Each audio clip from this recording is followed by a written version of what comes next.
What's going on, everybody? Demetrius Ford, your host, here with another episode of Through the Line. A very special guest that I have here to my right. Some known by Big A, some known by Rocket, Mr. Williams, and some known by Doc. He has a lot of layers to his onion, guys. He has a lot of things that he's compelled and compiled all throughout his life as far as achievement. I don't want to talk too much about him. I'm going to let him give himself his own intro. Mr. Dr. Alex Yes, sir. Rocket Williams. Thank you. Hi, before you go into your intro, Rock is the nickname? Yeah. Rocket's the How'd nickname. you get that? How'd you get the name? Actually, Little League football. I was the fastest one on the team, and at the time, the Cowboys had a receiver named Rocket Ishmael. And so, Little League coach actually coined that name for me.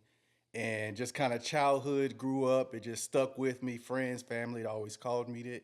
And then when I went to chiropractic school, graduated from chiropractic school, and my dad was like, I guess we got to call you Dr. Rocket now. And so just kind of kept on going. Just adding to the resume. That's what you do. Yes, sir. A lot of flavor. Yeah. So, man, how about you talking about the doctor and the chiropractor? I want to let people know who you are and what you do. Yeah, so I'm a doctor of chiropractic. We have 2 locations, one in Allen, one in Dallas Bishop Arts District. We'll be opening the 3rd location January of 2026. Our goal, man, is just really spreading the healing journey, helping those who, may not even know what a chiropractor do. Yes, sir. But our biggest thing really is health and wellness providers. We want to give that to others. Cool. So, you're talking about the speed. I mean, my nickname right there, cool as yours. I wish it was. So to be able to embody the nickname Rocket, what does this road in this path lead you? Like your undergrad, you went to school at Texas, correct? Correct. So undergrad, I started actually at the University of Kentucky. Went there for 2 years, ran track. And then I transferred from Kentucky to Texas, which that journey in itself is, a story as well within, just a lot of growing pains and things that came with that. For example, one of the reasons why I transferred from Kentucky to Texas was at the time my mom had just finished treatment for breast cancer, and my sophomore year, my dad was diagnosed with prostate cancer. Wow. So being 16 hours away from home is like, okay, what can I do to help?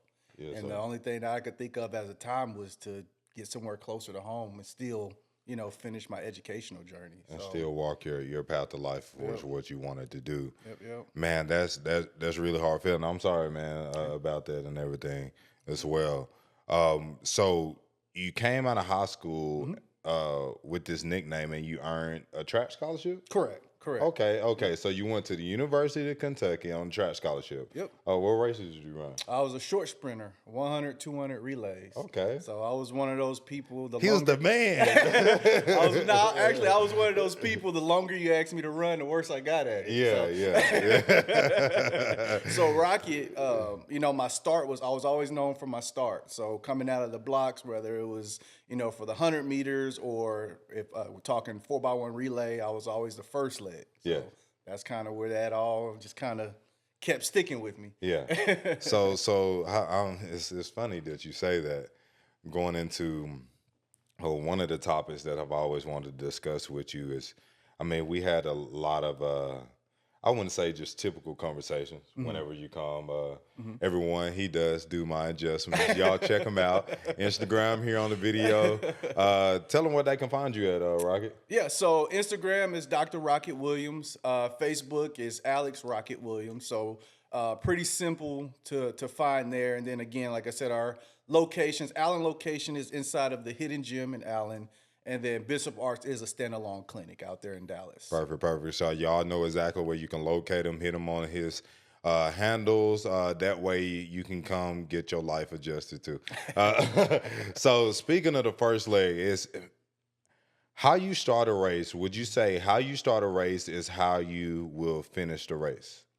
Because it's contradictory. Right. Not always, actually. Not always. So The best way I've ever heard it put for sprinters is the fastest ones are usually the ones who can slow down the slowest. So for me, I guess if you technique or skill you call it was I was good out of the blocks. So I needed to, get out of there. There have different phases to your races. To your race, I had to, get out fast, reaction. And then for me, it was about getting up and keeping that. Some races or some athletes, it's, their finish is stronger. And so they may not get out the fastest, but once they get up to that top end speed, they're able to keep it longer. Turn it over. Correct. Okay, Correct. so applying this to life, of course, because of the podcast being Through the Line. You want to know why I named it Through the Line? Why is that? I'm a sports background too. Correct. And what's the number one thing that you probably even have dreams or nightmares about it? It's something that replays in my mind all the time. I feel like it's just drilled into me besides a whistle, which is finish through the line. Yep. Finishing through the line is, and I'm glad that we're kind of like correlating this stuff based off you and your base structure of how you came up and what started you on your daily walk and life path is. We're on the other side of the topic now. So just to let people understand and know that, hey, though you may finish a race stronger, but how vital is it for you to start even stronger? Correct. So looking at a lot of things that we discussed, and I mean, like I said, we're not having typical conversation whenever I come is some intellectual things. And even pouring into the youth, it was your nephew or that I had met, the one that was. It was my nephew. Yep. How's he been? He's actually good. He's finishing up his college or his undergraduate studies right now. But So he's he doing his thing over there. Still yeah. running track also. Okay. In college. Yep. Trying to be like because yes sir, absolutely. So that's a big deal, man, because it takes conversations and things, like I said, and I want to be able to reach more people. That's the whole reason of the platform, is to be able to get people to understand the conversations and take that stuff. Because I mean, of course, every time you open social media, you see a lot of negativity, a lot of devastation. Correct. The reason why we do what we do is to be able, like you said, to enlighten people and change people's lives on a day-to-day basis. So within changing people's lives, I would like to enlighten them. Of course, I can understand how important it is to finish through the line, but the start of the line, what's your visuals in life when you're thinking about starting the race in life? After you got out of college and it's time for you to kind of start really getting serious and getting a career and getting into the world. Yep.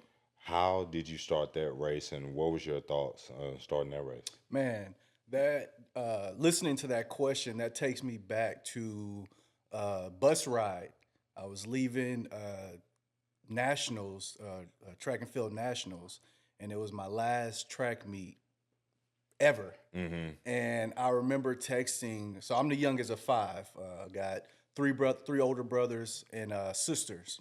And I remember texting my middle brother, pretty much this is it. He was the one that, as I got older, kind of groomed me and coached me along the way. He also ran track in college too, so clearly it runs in the family. Kind of correlates. They fast.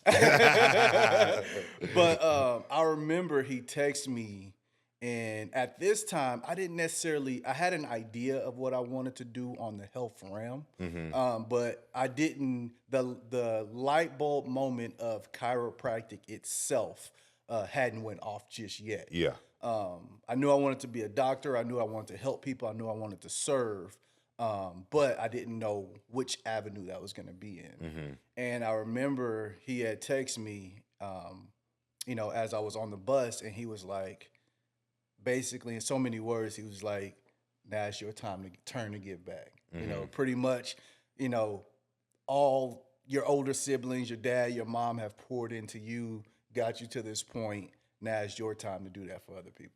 And did it instantly click for you then and there what you wanted to do? So you, of course, you were already in school for it, right? I was pre-med. Pre-med, okay. Kinesiology, exercise science. So background. along that realm. Correct. Okay. Correct. Along the body realm. So Correct. you were kind of like already hand in hand with it. Correct. Waist deep in. You just need a different different kind of alleyway within that web. Correct. How fast of a start was that for you whenever you were transitioning? It took some time. It took some adjustment.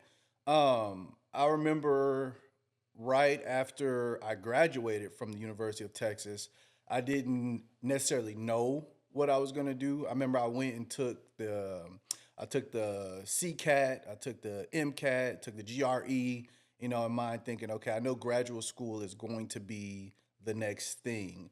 But it wasn't until I started taking the information that I gained while I was at UT. So just kind of going back, I dealt with a lot of injuries also in the athletic career. So I had a chiropractor that I would see on a regular basis. Shout out to Dr. Bob. If you're in the Austin area, definitely go hit him up. He's still practicing out there, killing it. But I remember my first year at UT, that October, we always, if you're part of NCAA, you know this. I don't know if they still do it or not, but back then we always had to take a flu shot. And I remember when I was at Kentucky, every year I took the flu shot, I was down for the week. And so at the time at UT, I was dealing with a growing injury. And so I was seeing Doc probably about once a week, every Wednesday or every other Wednesday, he would come in and adjust us. And I remember telling him that I probably wouldn't be at the next visit because we have the flu shot the following week, and that typically wipes me out.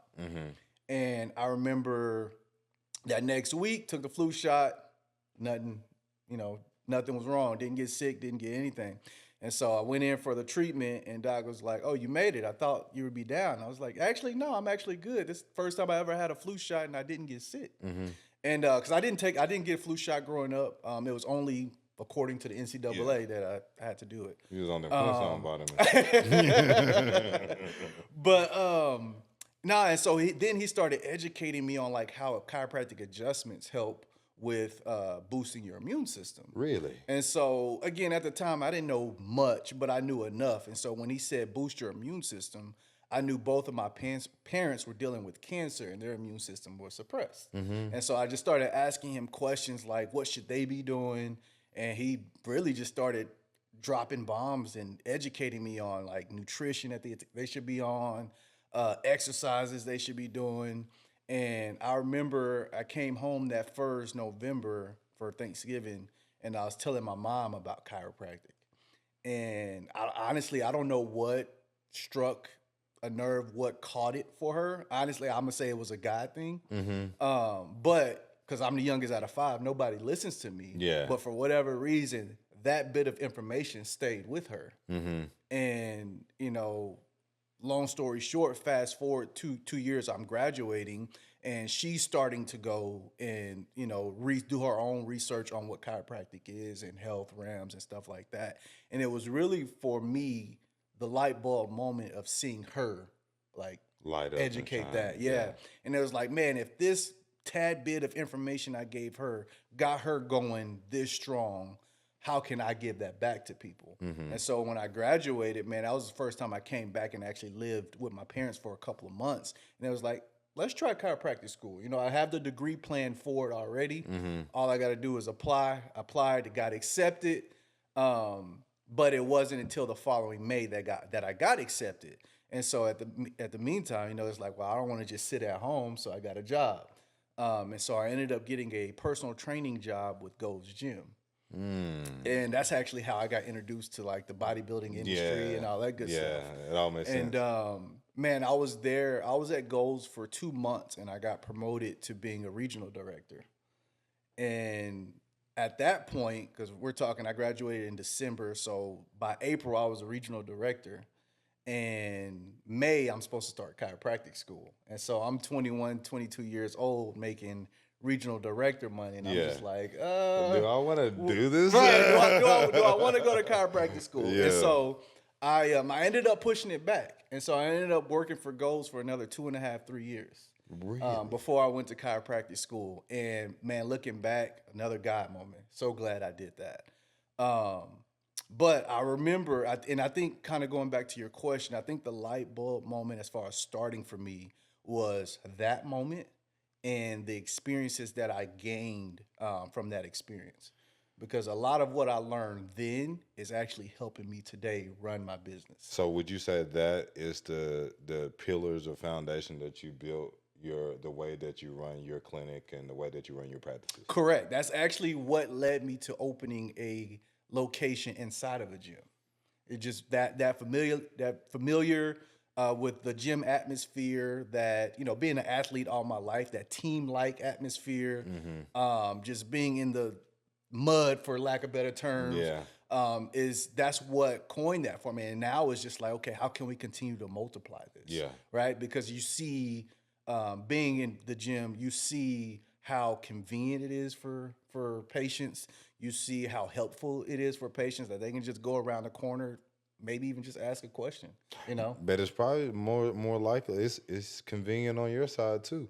Yeah, yeah, Because I mean everybody wins at that angle because you can go out into the gym floor and you can educate people based off form and how it could affect you in the way that you need to get adjustments that can even help prevent, like you said, injuries from happening. correct. So you're hitting every single point inside of that gym all at once, and that's amazing. Congratulations on that. So the true purpose behind you even being in the position that you are here today is because of your parents. Would you say Correct. 100%. the drive, the will? This is people take so much offense whenever you're passionate about something, and the reason that you're passionate about something is because you knew how hard and the things that you went through mentally behind closed doors to be able to build what you have here today. Okay, as far as your morals and your characteristics of the company, even the way that your company is even named and flows, all comes from something that is very much heartfelt. Correct. Okay, so whenever you're truly about your business, you can always tell when someone hasn't really invested much into anything because they're willing to walk away from it as soon as adversity hit, Right. or controversy hits. So let's talk about a little controversial moments because Okay. now that you kind of open it up for me, I mean I must ask, um, whenever the 3 years pass and you revisit a chiropractic, what was that breakthrough moment for you again of God speaking? It's like, hey, I'm still at the door, but you gotta walk in with me. It was actually it was two things. One, it was actually three things. I take that back. It was three things. The first thing was my mom. She always stayed in the back of my head. Hey, when are you going back to school? How long are we gonna do this for? So that stayed behind me the whole 3 years. The next thing was the unfortunate things.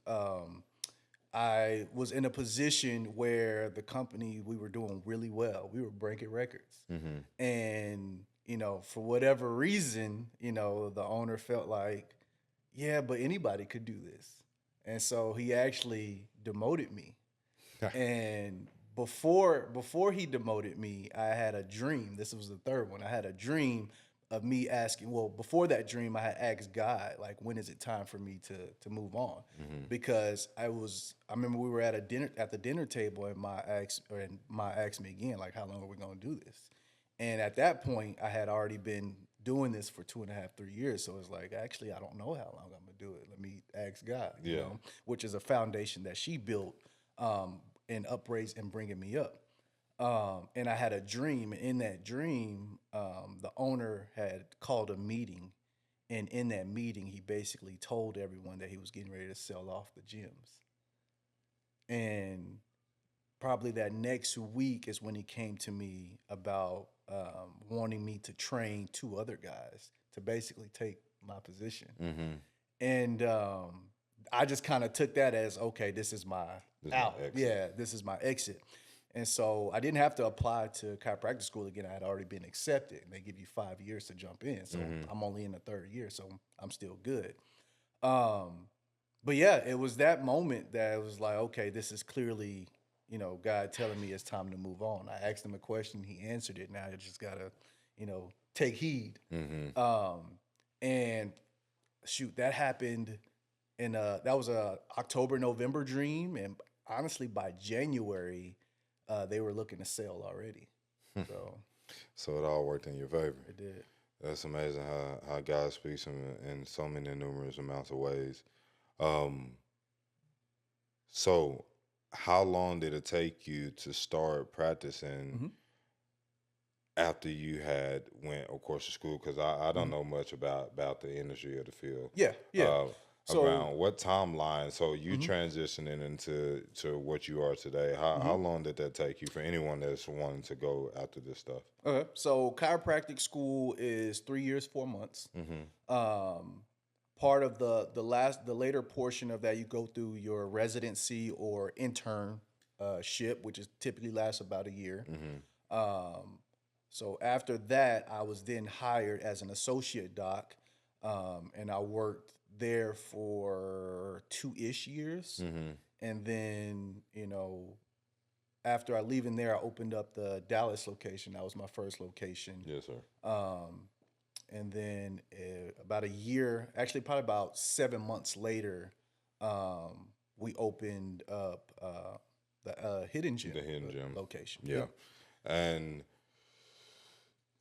doing this whole chiropractic thing and you learning what you learn, um, man, I just got moms in the back of my head, man. I gotta Mhm. keep asking this because with me just listening to your story, I understand that mom was now dependent on her son to be able to help her. Yeah, yeah, yeah, yeah. You get what I'm saying? Hmm. So I understand her urgency behind you doing what you're doing now.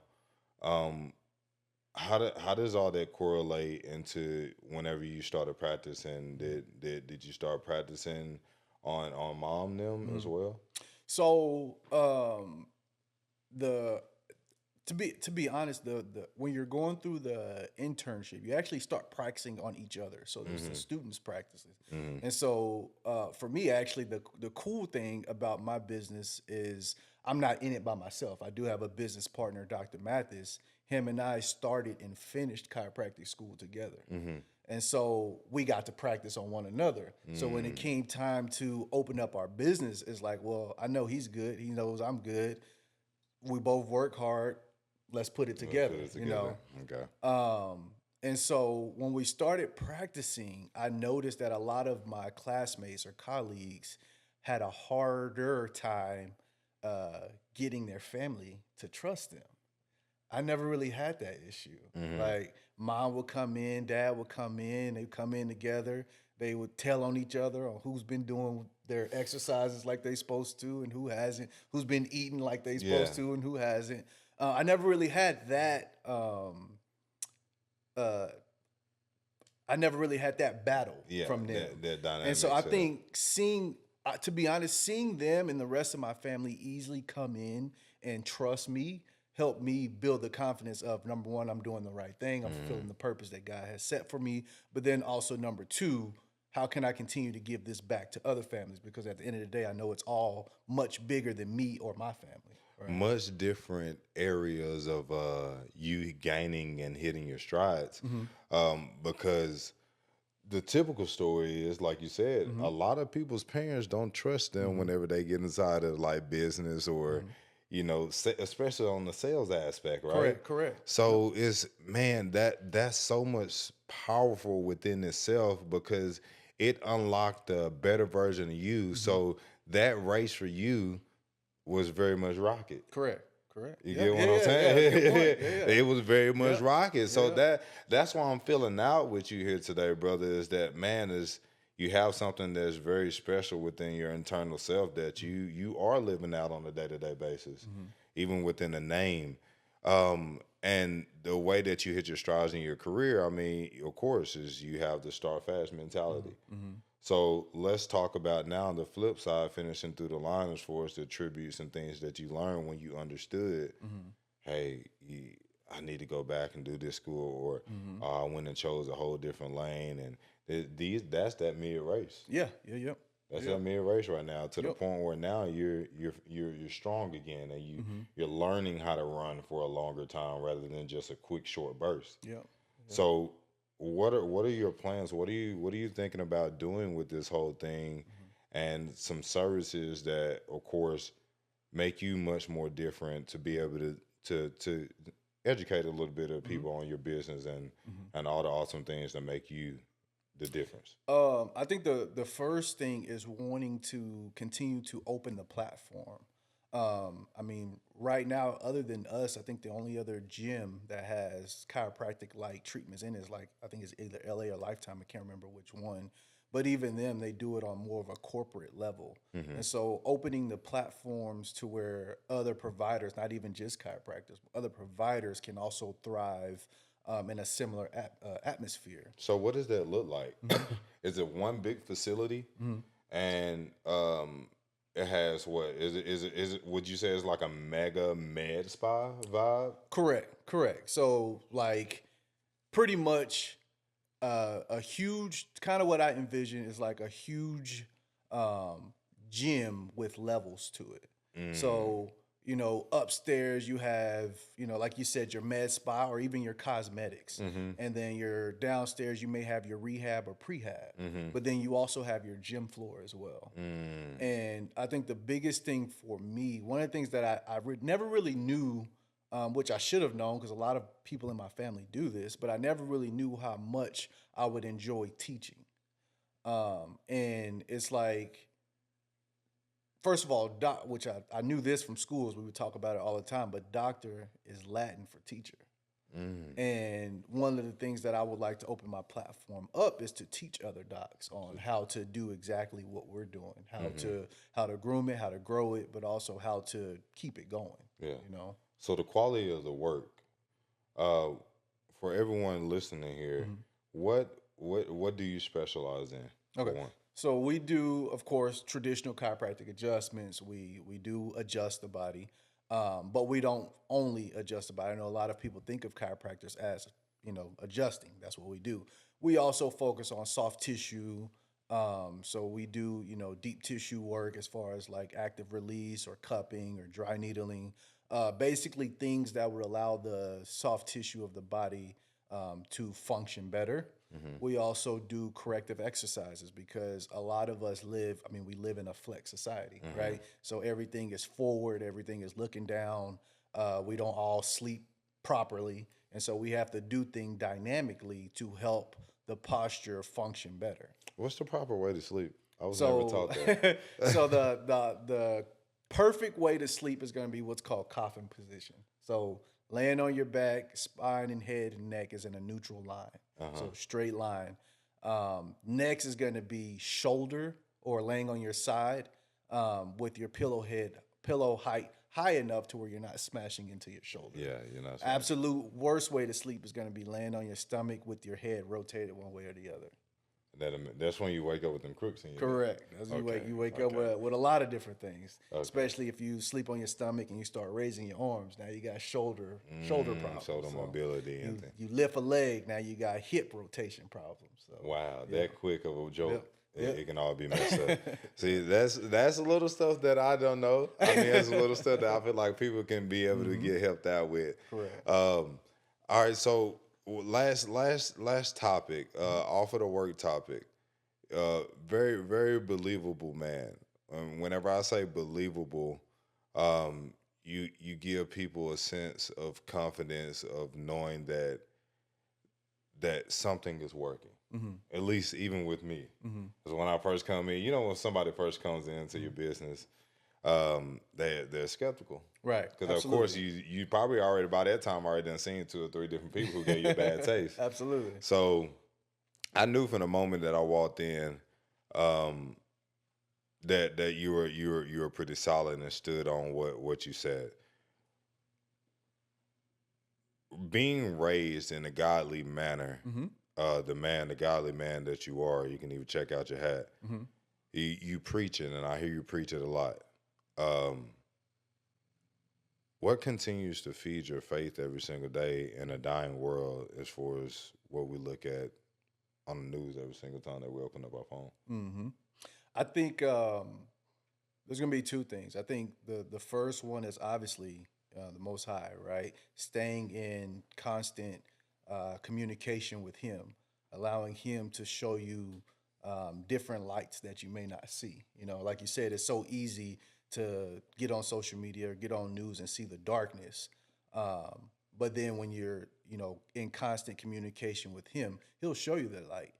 Sometimes the light might be an individual. Sometimes the light might be a pathway or a outcome. Sometimes the light might be yourself.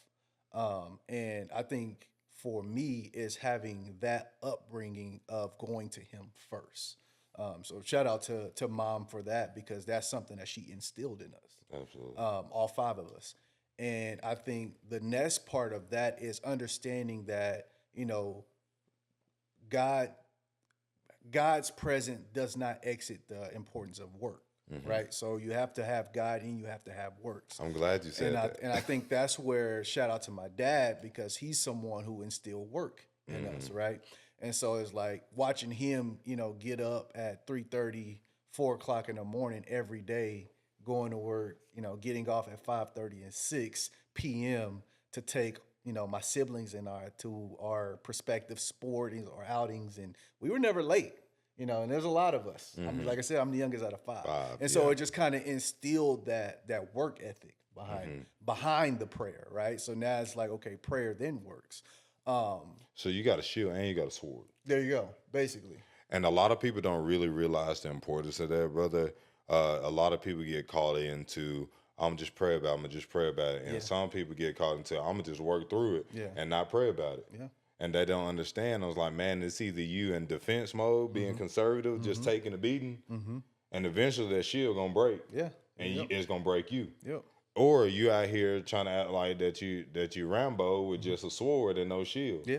You finna catch some scars and some wounds, right? Yeah. So to be able to have both is very important, and I'm glad that you said that, because I see a lot of people all the time pray for this, pray for that, but who's gonna get active within prayer? Correct. You gotta Who's gonna actually go and put hands on prayers in the communities? Who's gonna actually make donate and go sacrifice time and work for other people? Correct. Those are the things that will drive prayer and will shine a light within someone else through somebody else, because a seer is a believer for sure. Correct. Right? Yep. And the analogy of pray and work, meeting God halfway, gives me the analogy of, since we're on the topic of the light, you remember back in the day whenever they used to like pedal the bikes to get the lights to come on? Oh, yeah. You remember that, right? Yeah. Like, dude, that's instantly what snaps in my head. I was like, hey, where there's no fight, there's no light. And you have no light, you're going to continuously live in a dark place. I put it on my story yesterday morning. That's a good point. Yep. Yeah. I put it on my story yesterday morning. I said, there's always going to be clouds over your head. But the light is within you, and how you walk and make those clouds go away by the bright shine. Correct. So it's easy to have a negative mindset, like you said, and to see negative, but you're walking in that faith and you're talking to him every single day. That's that light that's going to shine within you. That's going to may even be contagious to light someone else's light, to change their mentality, the way that they think about life. Because the last time I understood, you living on the same earth that I'm living on, going through the same thing. Absolutely. Right? But it's like I say, it's a choice. Everybody has a choice. And the choice is to wake up every day with a great spirit to shine your light, or you're going to wake up every day feeling sorry for yourself and you're going to be a cloud. And it's easy for clouds to conjoin. You're just going to make bigger clouds. So, man, I really appreciate you for coming out here today and telling everybody what you do. Me. Thank you for having me. Yes, sir. Absolutely. So, until next time, everybody, go get your life adjusted right here. Just a man right here. All right. I appreciate you so much, Doc. Yes, sir. Yes, sir.